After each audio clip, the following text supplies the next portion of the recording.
Hey everybody, we have a new sponsor and a special deal for our listeners of Karen Isn't Always Right. If you have any photos or documents that you need to scan, or videotapes, audio tapes, or film reels that you need to import, you should check out avgearguy.com. If you mention the name Karen Isn't Always Right when you order, you're going to get 5% off, and a portion of your order is going to help support the podcast Karen Isn't Always Right. All of those formats degrade over time and are sitting ducks in the case of fire or theft. Why not convert it all to digital? All your memories can be stored safely on the cloud or even a hard drive that fits in your pocket. AV Gear Guy has over 30 years of experience with all kinds of media, and they can accept orders from anywhere in the U.S. Don't forget to mention the name of Karen Isn't Always Right and get 5% off. For more details and to book, visit their website at avgearguy.com. That's avgearguy.com. Hey everybody, welcome to another episode of Karen Isn't Always Right.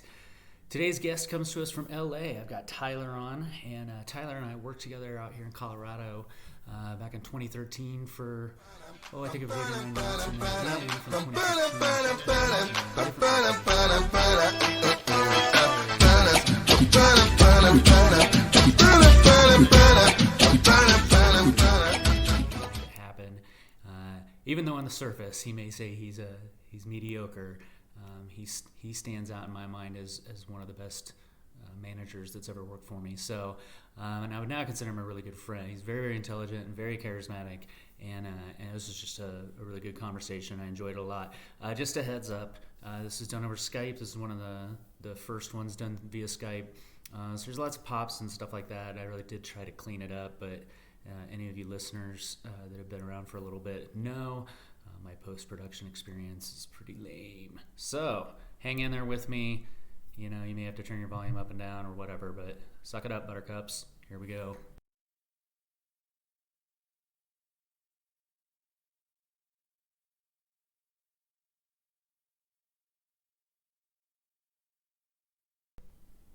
Hey Tyler, how's it going? Hey, good. How are you? Good. Thanks for coming on the show. I really appreciate it. Yeah, thanks for having me. Bet. So tell everybody kind of who you are and what you're about a little bit. Well, I am 27 years old. I've been in the theater industry for about 10 years. Started off as a pizza face usher and worked my way up into management. And then along the way, I've worked in a pub and a brewery and a few other places here or there sprinkled in. So Awesome. That's pretty cool. How do we know each other? So you were my boss for 2 locations, but a collective of, I believe, 3 years. Yeah. Yeah, somewhere around there. Yeah. And so for the audience, I tell the story all the time, but for the audience, I'm going to share a quick little story about the first time I ever met Tyler, because it just cracks me up, and it speaks to how much he underestimates himself. But when I first met Tyler, he was one of my assistant managers. And when he introduced himself, he was like, "Hey, Mr. Fry, I'm Tyler, and I'm going to be the best mediocre manager you ever had." And he has by far exceeded that representation of himself as the years went on, to the point where he's been promoted multiple times. And he is a guy that I have a lot of respect for, and I'm just really appreciative of the fact that you're on here to kind of your experiences. So, yeah, it's been good, and you're missed out here. So Thank you. Yeah. So, you're actually kind of instrumental in helping me get this podcast started, at least with, you were one of the very first people I ran the idea past and ran the name past and stuff like that. So I want to thank you for that as well.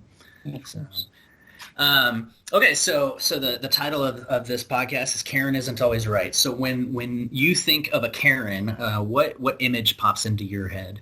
Karen is a middle-aged woman with a pixie cut, drives a minivan, has 2 kids who she didn't probably raise to be the quietest or the most respectful kids, and will blame you for those mistakes. That's what comes to mind when I think of a Karen. Yeah. But we can all probably agree that, in fairness, Karen isn't always a woman. No. And doesn't always match that description. Yeah. If it's male, we like to call them Darrens sometimes. Darrens. Yeah. Okay. Haven't heard of that. That's a good one, though. Yeah, someone that was on someone the other day told me that one, so I thought that was pretty good. So yeah, it's just somebody that evokes an image of someone who's just unrealistic in their concerns, complaints, whatever you want to call it, and it's pretty much going to make you hear about it, right? Right. Yeah. Yeah. Someone who's mad and wants it to be known, regardless of how the situation really is. Yeah. Yeah. Yeah. Any moments that stand out in your career? I guess it would probably be the first real instance where I interacted with a guest that was kind of like this. There's a lady who ordered a hot dog from her concession stand. I was the concessionist who served it to her. We pre-roll up our hot dogs and everything like that, so you grab it from the warmer and you give it to them. 2 minutes later, she comes back walking around the counter, takes the hot dog and chucks it at me. It thumps right on my chest, falls down on the floor, and all she says is, "The bun is stale," or something effect. And I was getting visibly angry because that was the first time I ever interacted with someone that had no care in the world or I guess to treat me like a human being. Didn't care at all who I was. I was beneath her. And so that just got me real riled up. You could have just come and told me that the bun was stale. I could have made you a new one. But no, throwing it right at my chest seemed, with condiments and all, seemed like a better choice. Solid. Yeah. It's amazing how someone can have the audacity and to do something like that without any fear of retribution or consequences or anything like that. It blows my mind. It would never occur to me to throw something at no matter how upset I might be. Right. Yeah. And in today's day and age, if an employee did that to a guest, they're going to, get charged for assault or this or that, Yeah, for sure. And lose their job, for sure. Yeah. It reminds me of a story of when I was working in Boulder, Colorado, and the location I worked at hadn't been open it was literally the first week we were open, and there was a coupon for a free 46-ounce popcorn, which is a small popcorn. And for those who don't know, Boulder it's an interesting little community. Very aesthetically pleasing, but the people are interesting, I suppose, to say the least. And this particular customer had this coupon, and when presented it to the employee gave them the small popcorn, and the employee looked at it, and basically, I think they said, "This isn't 46 fucking ounces," and then threw it at the employee's head. And in their mind, they expected 46 ounces by weight instead of 46 ounces by volume. Yeah. Which is a dramatic difference. Yes. I mean, if you're going to get a 46 ounce by weight popcorn, I mean, you're going to be hauling out a trash bag full of popcorn, I think. I don't know, I haven't done the weight actually, but I mean, that was years and years ago, and it's mind-blowing to me to think that people would still even think of doing something like that. But it wouldn't be okay to punch them in the throat, or her in your case. Yeah. But so what do you think? What do you think causes people to be like that, to be okay with that? I don't know. It's a good question. I think a lot of it is just frustration built up over time, and they see someone in a uniform who is just there to get a paycheck, someone younger than them. Most of the time I feel like is when those scenarios happen. But it doesn't even happen then, so that can't be the reason. Because it still happens to me with people who are younger than me, and I'm sure you've experienced that yourself as well. I think maybe it's taught over time, people letting it go by. You have customers who treat people in the service industry poorly, and we reward them for it. We apologize, and we give them gifts to make them happier after they've acted this way. And so they go, oh, so this is normal. This is a normal way to act, and this is acceptable. And so let's keep doing it. I get rewarded for it, so why wouldn't I do this? Yeah, there's definitely positive reinforcement, and I've been guilty of that myself, and mostly in an attempt to just try to do my job. And that, things come from above, and that we're told to, make sure that the customers are happy and do whatever you got to do, and things of that nature. And I was talking to somebody recently on a different episode about how, there's so many, I've read so many books on customer service and business and things like that. And everything that you read nowadays talks about, the customer is always right and so on and so forth. And you need to do whatever you got to do to hold on to your customers. Well, the problem is that everybody reads these books, or everybody has heard this. Everybody has heard the customer is always right, correct? Right. Yeah. And so, so not only are people in business reading this so that they understand how to satisfy their customers, but customers have read this as well because they're in business or they've heard whatever. And so then they've heard it enough times. It's like if you tell a lie enough times, you believe the lie. And, well, this is kind of one of those things because we all know, the title of this podcast is Karen Isn't Always Right, which is me trying to be clever, but really making a point in that the customer isn't always right. They might think they're always right, but they're just not. It's very difficult, I think, in today's day and age to figure out a way to diplomatically tell someone that they're not. You know what I mean? So when you're in those situations, like, we've worked together for a bit. Like, how do you reconcile that? Like, how do you try to do what the companies need to do, but then also, do what's right in your own mind and try not to necessarily positively reinforce bad behavior? Well, that can be difficult sometimes depending on the company you work for. Some companies, they give you that motto, win the customer, not the argument. And so it's a tightrope that you're walking on. I think you just have to go at it from an angle saying, all right, well, let me understand a little bit more where you're coming from, because a lot of the time, sometimes the people just want to hear, or they want to be heard. But sometimes they just want something from you, which you can't give them. So you can try and reason with them, but sometimes those guests just don't want to be reasoned with. So I'm trying to think of, there was a lady who claimed that my employees stole her credit card, or I believe it was a prepaid credit card, because she was saying there was $10,000 on it, which I don't think that's even possible. I don't think people have preloaded cards with $10,000, and if you did, why don't you have that stapled to your body? Like, how are you letting go of that thing?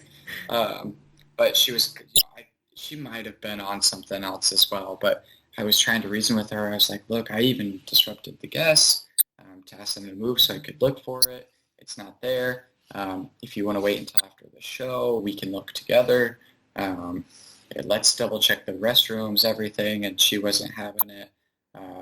And she said, well, my cousin worked here before and she used to steal from people all the time, which already tells me that she's a very trustworthy person. Very credible. Very credible. And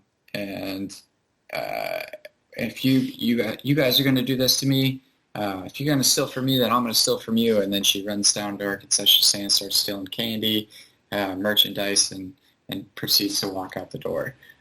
So, like, sometimes there's people who you just can't please. And you just have to, be like, end up upsetting them. There's that tough love that sometimes people need to have. Maybe in her case, that was a little bit more extreme, but yeah. I don't know if there is a solution, a good solution. I think you have to take it on a case-by-case basis. Oh, sure. Definitely. Yeah. I don't know. What experience have you had where you've tried to win both the customer, but also make them realize that they're wrong? Yeah. Well, it's funny because the the story you just told me reminded me of one, maybe it's a California thing, but I remember running a location out in California way back in the late 90s, and this is when we still had film projectors, and it was late at night, and so all the last round of movies was running, and I remember I was in the office counting money, and then one of my assistants comes into the office, and she's like, projector number 6 just went down. And I was like, oh, shit. And so, I'm trying to fix this. And then, we're both trying to fix it. I thought she had gone to make an announcement, but maybe that happened a little bit later. But ultimately what ended up happening, I'm trying to fix the projector. She runs downstairs, and all of the customers were in the concession stand, ransacking the concession stand, had literally broken into the cabinets because everything was locked up. So she runs back upstairs to tell me like what's going on. So I run, but we get the projector fixed. But before starting, I run back downstairs, and everybody's sitting in the auditorium, but they've all got snacks, And I'm so mind blown that this has even happened, and I don't even know. I've never experienced anything like that, so I don't even know what to say at first. And I'm telling everybody, I was like, well, obviously your movie went down. And I guess because the manager and I were the only people in the building, so I think it had been down for a hot second before we became aware of it, because they didn't have, we're upstairs, and this is before the days where we have somebody down, on the floor at all times. And so they were really pissed because they couldn't get in touch with anybody to let us know that the movie was down. And so they're telling me this in the auditorium, and I'm like, why is everybody ransacking my concession stand? They're like, well, maybe if you fucking be down here, then we'd be able to tell you. And it's like, well, okay, but that doesn't really give you the right to ransack my concession stand. It's still a bunch of shit. But now I'm in this position where we're held accountable for inventory, back then, and I can't just go take everything from them, or that's going to turn into a situation. And so I had to just make this decision and just write off everything. And I was like, well, you all have it now, so you're welcome, but I at least need to know what you took. And that's so awkward to literally go for, and there's probably 30 people. What did you steal? What did you steal? Exactly. Yeah. Exactly. I'm like Oprah up in this bitch. Thank you. You get a Welcome. Twizzler. So that was just a weird situation I kind of want to share because that lady reminded me of it. But as far as like having to find that balance of like how do you find that line? I think it's tough because I've lost track, honestly, of how many times there's been in my career where I really don't feel like I owe the customer anything. We didn't necessarily do anything wrong, but they're clearly upset. Sometimes it comes down to like enforcing a policy, and so, as I've told everybody that's come on this podcast, policies that we don't necessarily management agree with, but it's my company, and I need to just enforce these policies. And so, I've had people who show up for the wrong movie, so they want a 12 o'clock movie. They show up at 1 o'clock. No, that's not right. They just had the wrong time. They show up, and so they show up at the wrong time. And somehow it's our fault. Well, I didn't make the mistake, but in the interest of, their own convenience and trying to keep them happy and so on and so forth, I've given them passes to go see the right movie, or I've given them a refund, even though we don't technically give refunds after a movie has started, or something like that. And it irks me, because I, like you said, we're positively reinforcing this negative behavior, and they have this sense of entitlement of, even though they've made the mistake, you owe me something. Yeah. And so that's frustrating. Although on the flip side of that, I got a complaint once where a lady her friend actually sent in the complaint about being called out for having her cell phone out. And she went on and on and on in her email about how we made her feel like a child, and, how dare we interrupt her movie and embarrass her in front of her friend, so on and so forth. And that was one of the situations where I actually did not do anything. It's like, look, we clearly state in our policies and our ad before the movie even starts that you shouldn't have your cell phone out. And it's just common knowledge, That policy's been around for years. So because you feel dumb simply because an usher came up and told you to please put your phone away, that ain't my fault, Yeah. So plus 80%, 90% of the other people in that theater probably were glad that you did it. They would be behind you in that. Yeah. You could go take a poll, and everyone would side with you on that one. Yeah. Yeah. Did you ever hear that there's another theater company It's fairly well known, but they basically took a phone call from a girl who called into their corporate office yelling and screaming and telling them to go fuck themselves because she was kicked out for using her cell phone in the movie. They used her voicemail as their policy ad for putting cell phones away. Oh yeah, that Alamo Drafthouse, I think is the one. Yeah. It's really I like that one. Yeah, I mean they have sack they you know for what they think is right. But I think the problem sometimes is that there's a lot of gray area, for different theater companies, different organizations who their main goal is to appease their customers, and unfortunately that puts its workforce in a bind, in a pickle sometimes when you're trying to balance the two things. Right. Yeah, and I think that's the key there too. Like, I wouldn't want, when I first heard about the premise of this podcast. And for the people that are listening, maybe just that's what they want to hear is a bitch fest where we just talk about all the shitty scenarios we ended up in. But truly, as a customer service employee or owner-operator, the goal is to make everyone happy. You want people to come back to your business. You want to make everyone happy. You're a customer in other operations, so you also expect that to enjoy your experience or your food or whatever it is that you've come to enjoy. But at the same time, like these businesses have to run a profitable operation, and if you let everyone get away with everything or you excuse everybody all the time, then that business doesn't become profitable. Sure. Refund everyone for every little mistake or everything that someone doesn't like. And then you're giving away everything. Or if you make exceptions for everybody, then it's just chaos. There's no order. And so sometimes you have to not make everybody happy, and then those lead into these Karen type customers. So yeah, for real. And I'm guilty of it. I err on the side of just look, I'm not trying to buy off the customer, but sometimes you get yelled at so many times in your career that you're just tired, and it's like, look, I can either sit here and can have this interaction, and it's going to escalate, and then it's not going to get resolved, and then they're going to complain to the corporate office, and then it's going to get kicked back to me again anyway, where I'm ultimately going to just have to do what I could have just done to begin with, and that's the cycle that I personally get caught in. Is like, I mean, look, I can roll the dice, and I can try to stand my ground on this situation, and they may just take it and they'll go away, and it is what it is, or it'll, I'm going to get snake eyes, and it's going to go up the chain and then get kicked back to me. And now I've got to, not only do I have to deal with it again, but I have to explain to people above me, why didn't I just figure out a way to resolve it to begin with?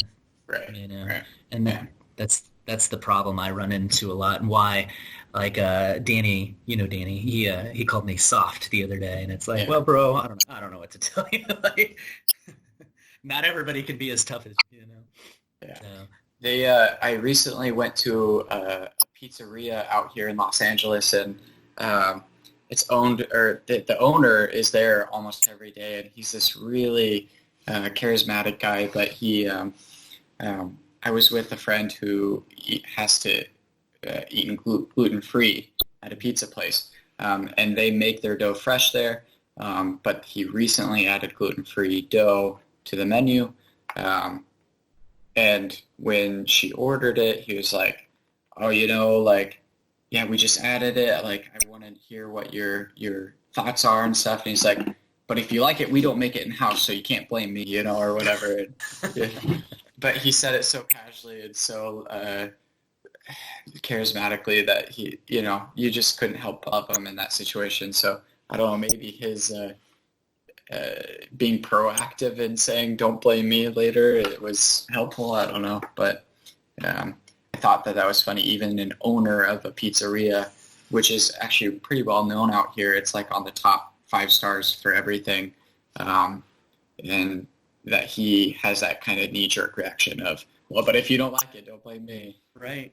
I think So some people have a natural charisma too, where they can get away with a little bit more with customers because they just have that charisma, and people buy into it, and they just kind of walk away going, I don't know how that just happened, but I'm okay, I'm cool. Where I don't know if I have that as much as I try, as much as I think I might sometimes. I've put myself in situations where I think I've made things worse. I think overall I'm fine with, my customer service skills are all right, but I think some people just have a bit of a more natural, charismatic attribute to them, So yeah. Well, and I wonder, those types of people can get away with it, but I guess what I want to know is where are all these customers coming from? Where are the Karens? What develops the Karens to be, or Darrens, whoever, Karen-y. What makes them so Karen-y? There's got to be more of us, more of the people who've worked in the service industry, which again is why I think this podcast could be really successful. Is there's probably a huge audience for this because,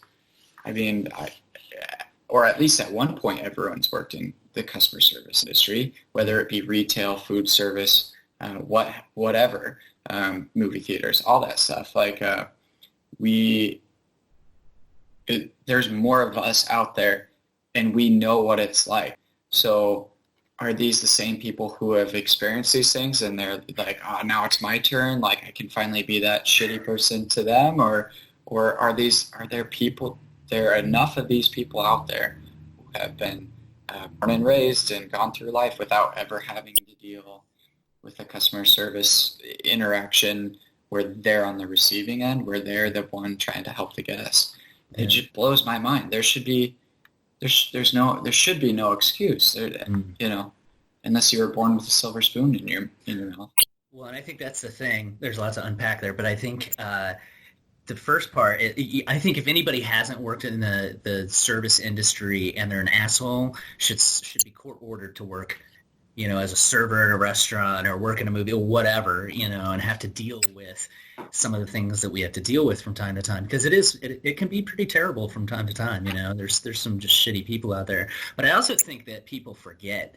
Good Lord, I've been a Karen before without even meaning to. I have a good friend that's going to be coming on this podcast in a few weeks, and the whole reason is because she even admitted on Facebook that she had a Karen moment, and then I reached out to her. We went to high school together. I reached out to her, and I was like, do you want to come on and share that? Because she's even in customer service, and I think sometimes you get caught up in a moment and you can forget what it's like. I do try to be really, really mindful of it, though. It's been a long time since I've had a moment like that, but I still think it can be easy when you're caught up in a situation and you're frustrated because of, I don't know, 40 million other things that are going on in life, and then things, in this particular situation just aren't going well. But I don't think it's that hard to be conscious and mindful of these kinds of that behavior. Like, I'll give you an example.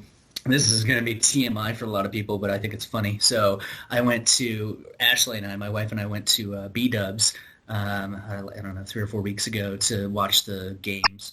And so while we were there, I'd been needing to take a dump for a while, right? It took me like 4 trips to the bathroom. They only have one stall in that bathroom. It took me like 4 trips to that bathroom before the stall was finally open. Finally, I go in there, do my business, and I look over. There's no toilet paper, okay? And it's even one of those dual role things. None. I'm like, dude. And I see feet next to me at the urinal. So I'm like, yo, bro. I was like, can you help a dude out? He ignored me. And I'm like, okay, shit. Yeah. So he leaves. So now I have a decision to make. Of course I don't have my phone. Of all times, to not have my phone with me to be able to text Ashley to get somebody to get me. So I make this decision. I waddle out to go get paper towels. No paper towels. So now I'm seriously in a pickle. There's no toilet paper. There's no paper towels. It's decision time. So I literally pull my pants up and go out there, and I go up to the podium where the host is standing, and I'm like, hey, man, the bathroom's out of toilet paper and paper towels. And he looks at me. He's like, all right. And I'm like, I don't think you understand the seriousness of the situation right now. You're out of both right now, and I'm standing here. And I was just using the bathroom. He's like, oh, okay. And I was like, yeah. Yeah. So I go back in the bathroom and I'm just like standing there, right? And like this one dude comes in and he goes to the bathroom and he goes to wash his hands. I was like, yeah, they're out of paper towels. He goes, oh. And I was like, they're out of toilet paper too. He goes, guess you're using your sock. Yeah. Like, so finally the guy comes back in. But anyway, I tell that story to illustrate like that's a moment where I know that if that had happened at my theater, that customer, if it had been like Yeah. me, would have lost their mind on me. And that was a moment where I could have made a decision to do something like that. I could have completely freaked out on these people. But it's like, first of all, it's just going to draw attention to a really nasty situation, and an embarrassing one. Mhm. But secondly, it's just not going to accomplish anything. You know what I Right. mean? So obviously an extreme example, but I also think that a lot of it comes down to, and the theme has really been sort of the age of entitlement that we live in. And like someone likened, a Karen to, your soccer mom participation trophy type mentality that has kind of become prevalent in the last probably 10, 15 years, really. Helicopter parenting, kind of. Yeah. Yeah. Yeah, Yeah. exactly. Exactly. Um, and it's tough because, how do you give people perspective really about how they're being without pissing them off other than to do something, I guess, like what I'm doing here. Right. Uh, Yeah. maybe the Karens of the world will listen. I feel really bad for anybody who's named Karen nowadays because that meme really took off. Yeah. But then any woman who chooses to have that haircut anymore really needs to make better life decisions, I think. Yeah. Or they need to be so sweet that it offsets their appearance. Yeah. Right. Yeah. Yeah, Because exactly. people, my butt cheeks just tighten real quick when I see a haircut like that walk through my doors. So Hmm. yeah, Yeah, yeah, yeah. I'm ready on the Um, defensive. so when someone on your team like mishandles a Karen, how do you coach them, or how do you deal with that?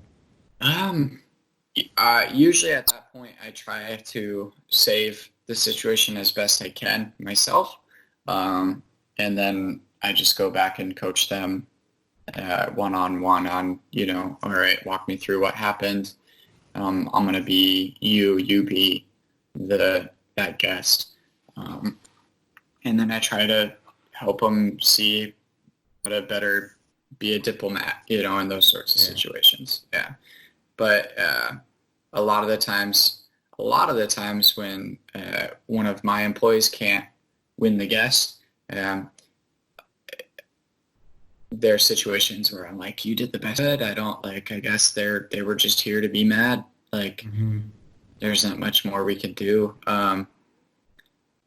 Everyone out here has a lawyer and has claimed that they're going to use their lawyer, but I have yet to receive one from a guest, a few from employees, but never from a guest actually saying that they're going to come back and sue the place and actually go through with it. So Yeah. the best is the service animals that are obviously not service animals, Hmm. and the emotional support dogs. I'm sure they do a lot of great work. Not technically covered under a service animal, especially when they're ones that aren't potty trained, and then end Yeah. up taking a Yeah. dump on your floor and things like that. So that's probably the most common situation I run into. So my building is located in Playa Vista, which is, they call it the Silicon Beach, because that's where a lot of the tech industries are doing their secondary offices from Silicon Valley. And everyone down there has uh, a dog and entitlement, And money. So money. Yeah. So the amount of time I've heard at least 3 times in a little over a year of being there, well, I could buy this theater, and I go, please do, and then just fire me, put me out of my misery. Like, I don't know, but the money, and is, I think, a breeding ground for those sorts of situations as well.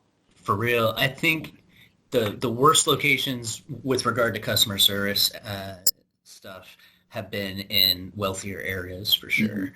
Yeah. Because the money, and for whatever reason, money just seems to breed anger and negativity and stuff like that. It's like, man, if I had enough money to quote unquote buy this place, I don't think I'd be real unhappy about anything. But maybe, I guess money doesn't buy happiness. I don't know. Well, I think too is maybe they're in jobs that are just as stressful, if not much more, and so they're ready to take it out on someone, and they have that money. So, but the jobs that make a lot of money are probably pretty stressful jobs, I would imagine. Well, I never had a job like that, but I certainly think that my job can be stressful. But I don't know. It's all relative, I guess. But I've never been so stressed with you worked with me at the theater that I'm at now. I mean, it's a stressful theater sometimes for dumb reasons sometimes. And you've seen how I manage my stress, but I've never gone out in public and gone off on some employee because I'm stressed out about my job. And so I think people who use that as an excuse should be ashamed of themselves, to be perfectly honest. But so have you personally, and if you don't want to talk about this, that's okay, but have you personally made mistakes when you're dealing with a Karen, where when you, in retrospect, you look back on it and you're like, yeah, I could have done better? No, I've also been accused of being too soft like yourself sometimes, but there have probably been a few times that I've recognized. There's one where maybe I still think that it was just a misunderstanding, but there was a time where we had to cut off a guest because she was drunk at that point and causing a scene. And so, but when we cut her off, that's what caused the scene, and she was going wild, claiming that we were saying she was drunk, which she obviously was, and even though she only had one drink, she was claiming, I only had one drink here, and I was like, yeah, well, you never know, like, we don't know what you, like, if you had any drinks before here, or that, it might be mixed with any medication or anything like that, because I had just taken a alcohol course, which talks about if you mix medication with alcohol, which I should probably not have said that. But then now it became I accused her of being on drugs. And then her boyfriend chimed in saying I was racist when they both looked Caucasian. So they were just very light-skinned of whatever ethnicity they truly were. And it just blew up into an even bigger issue that we had to get security. And alcohol issues can be the worst, man. We've had some, just in recent history, had some pretty significant ones at my location where, one of my managers got shoved into a wall, and then they tried to turn it all back on us, saying, we caused him, what's the word? Basically he started having heart palpitations. He was starting to have all of this kind of anxiety because of that heightened situation. It's like, well, bro, if you just followed our policies and the law, none of this would have happened. But because he got called out on it, it really, the whole situation really escalated way beyond what it needed to. But yeah, at one point he literally shoved Gabe into the wall. And Gabe certainly has a case to, file charges. He chose not to, but then they ultimately came back and are trying to get us to settle something with them. And it's like, man, grow up. Like, and my whole thing is like, if you can't handle going 2 hours without a beer, maybe there's bigger issues in your world, Yeah. But that stuff, it sucks because it's a situation where not only is it a policy of ours to enforce when it comes to alcohol, but it's the law, and people just don't seem to get that. And it's harder for movie theaters, I think, to serve alcohol than it is whether it's an Applebee's or your local bar or whatever, because it's still a relatively new concept for a lot of people, and some people aren't okay with it, and it's really challenging for companies to get these these liquor licenses, and so we have a duty to protect them, and customers just don't understand that. Yeah. So then they lose their mind over it. Over one drink, I think if you get that upset over a drink, then you need to step back and see what's really controlling your life. But what are your priorities? Right. I've been disappointed many times going places where, I thought that I knew that I could buy something this way or go do this, and it, I didn't read the fine print, and someone told me, oh, you can't do that. Bummer. Okay, that sucks. Yeah. But, I'm never, it's that, again, that maybe that helicopter parenting, or the parenting where no doesn't always mean no, and people don't like hearing that. People, at this point in our society, it just seems like no is not in people's vocabulary. So, yeah. Well, and I think people can get embarrassed sometimes, because they're not really thinking about it or whatever. Like I think you've been through some of my orientations where I'll literally tell employees during orientation, I'll say customers are stupid. And I don't ever, it's more just to get a laugh and to get their attention, because they're all like, oh my God, did he just say that? This is like our general manager. I don't even know this guy. But it's really to illustrate the point of like, they're stupid because they're not coming here to really think. They're coming here to escape. And that could be restaurants. That could be a lot of different places. And just in general, I don't think people go anywhere really wanting to have to put a thought into anything. They're not going to read signs or anything. Like if I go to Lowe's, if I'm looking for, I don't know, a hammer, I don't want to have to look very hard, and a lot of people just don't. And so, they'll ask somebody before they really look around much and look at a sign, and so then if they go, like if they come to our theater, they're coming to have that experience and escape or whatever. As soon as they have to start thinking, that becomes a problem. And because they don't think, and we're there to do their thinking for them to a degree, and as soon as they're put in a position where they even remotely feel embarrassed because they missed something, because they didn't read the alcohol policy or didn't listen, because at every single transaction, while we're putting a wristband on them, we're explaining this alcohol policy, but they don't listen. It just goes in one ear, out the other. So then when they get called out for something, they freak out because they weren't paying attention, Yeah. So I think that's a big contributor to it. One of the things I wanted to talk about that's kind of been a theme as well is, do you feel any kind of anxiety associated with dealing with like the really challenging customer service experiences? I think I'm a pretty passive person, so I naturally have some anxiety dealing with those. Any confrontation in my life, so especially when it comes to customer service interactions, those Karen situations. For a while, I actually avoided those. I would look around and wait for someone else to handle it. I think I had just been promoted to a management position. We had a guest who we had to tell to. I don't remember exactly what it was. Him and another guest were fighting. Arguing inside the theater, and I had to go resolve that issue, but instead I got one of the employees who had been passed up for the management position to basically help, and he ended up handling that whole situation, and I felt really, really guilty after that, because it's like, why am I a manager? And you're the one that just handled that situation very well, actually. But now I just, you gotta, after that, you get that initial anxiety because that it could turn into something that's much worse than it really is. But you just have to take a deep breath and go, all right, maybe it'll be okay. Even if they're mad at me, by the time they leave and I have to write an email later to explain to my boss why, he's about to get a call or an email with this upset guest, that's just what it is. And you go out and you try and help them the best you can. Like, hi, how can I help you? And usually when you go out with a smile, a guest can tell if you're anxious. So I know if I get rid of that anxiety, sometimes that'll help in my situation. How do you get rid of that anxiety? You just kind of have to force it out. You just have to tell yourself it's going to be better.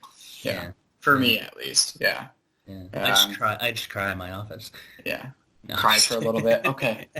Wipe my mascara off. Okay, let's go. Let's do it. No, I'll literally, because I get the same way. I get really anxious about that kind of stuff, and it's usually just anticipatory. Once I'm in the moment, I'm much better. But I'll do. I learned this thing called box breathing. Have you ever heard of this before? But where you'll like breathe in for 4 seconds, hold it for 4 seconds, breathe out for 4 seconds, hold that for 4 seconds, breathe in for 4, and then you do that 5 or 6 times. And I learned it. It was a Navy SEAL did a video about that. And that's how like a lot of military will control their emotions and their anxiety and stuff like that in such heightened situations. So I started doing that, and that helps a little bit because I get the same way. I'll get a call, hey Fry, there's a customer out in the lobby that wants to talk to you, and as the general manager, when you get that, it's not usually a good thing. Yeah. And so then my colon like tightens up a little bit, and I get a knot in my stomach, and I'm like, oh, no, like let somebody else deal with it, but I can't ignore it, and but I was just talking to somebody just the other day, and she was telling me the exact same thing where she would prefer. Say hi to Friesen, Riley. Oh. My son just walked into the room, guys. But yeah, she was telling me that she'll get a call, and she'll want to make excuses for not going out there. In her words, she was like, "Well, I got to put on my big girl panties and suck it up and go deal with it." And so that's what I do too. I put on my big girl panties and I go out there and I just deal with it. But it's crazy. Yeah. But it's like at the end of the day, like, what do you think the worst could happen is going to be? Sort of being Gabe and getting shoved into a wall, but yeah. Well, only if you're as small as Gabe is. So you get shoved into a wall. You just have to, because when the more you stress about it, the more you delay the inevitable. The more you're just punishing yourself. Mm-hmm. Why worry? Worrying just makes you suffer now. In addition to later, if it is that bad. So. And that's what I just constantly tell myself that, because naturally I do worry. And so you just have to trick your brain into not thinking it's going to be a big deal. Yeah. Because in the end, it's really not. Even as an owner operator, like if it's you're like this guy who owns this pizzeria, the worst that can happen where, a customer tries to sue his building and this and that because they're upset, as long as you did everything the best you could, really there's probably not going to be this horrible chain of events that's going to conspire. So I think the customers, where we're at right now, the customers believe that they have this ultimate power that they hold over an employee, a manager, an operator, an owner. Really, I don't think that's true. And to some extent, I mean, yes, it is the guest who votes with their dollar, whether or not you stay in business. Mm-hmm. But there are the people who are that extreme. I don't think you want to come back.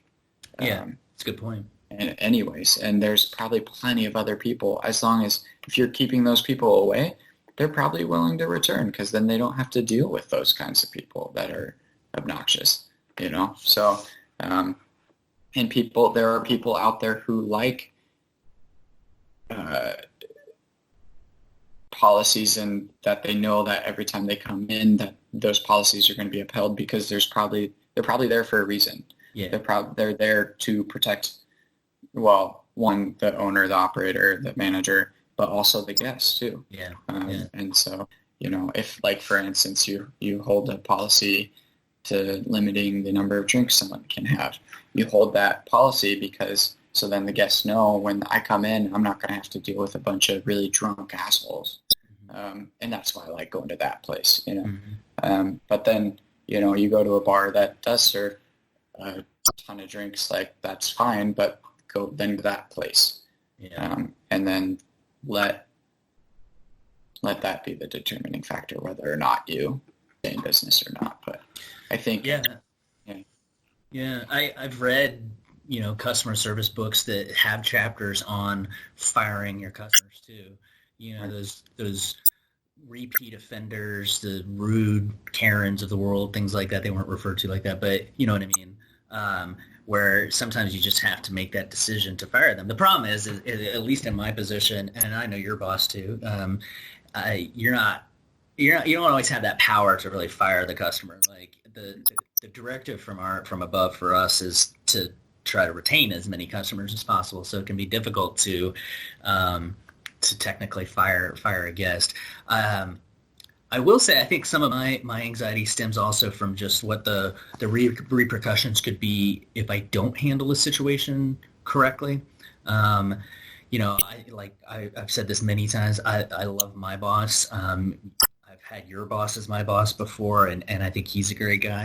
I think if anything, your boss, if anything, would just get annoyed if I didn't handle a situation correctly, more than angry or put me in a position where I could be held accountable, like seriously accountable or whatever, other than just like a conversation. And certainly my boss wouldn't do that either.